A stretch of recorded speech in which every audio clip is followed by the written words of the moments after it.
സത്യം പറഞ്ഞ ഇന്നലത്തെ മാച്ച് ഞാനൊരു 85 മിനിറ്റൊക്കെ ആയപ്പോഴേ കളി നിർത്തിയായിരുന്നു. അതിൽ കൂടുതൽ കാണാനുള്ള ത്രാണില്ലായിരുന്നു.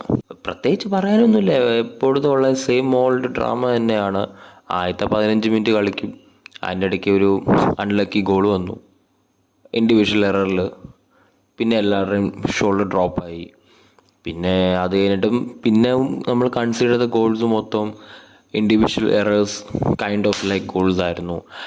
മാഞ്ചസ്റ്റർ സിറ്റി എന്ന് വെച്ചൊരു എക്സ്ട്രാ ഓർഡിനറി ഗെയിമൊന്നും അല്ല കളിച്ചത്. അവരവരുടെ ജോലി ഭംഗിയായിട്ട് ചെയ്തു, അത്രേ ഉള്ളൂ. അല്ലാതെ അവരൊരു എക്സ്ട്രാ ഓർഡിനറി ഗെയിമോ അങ്ങനെയൊന്നും കളിച്ചിട്ടില്ല. നമ്മൾ അറ്റ് ടൈംസിൽ കുറച്ചൊക്കെ കളിച്ചു.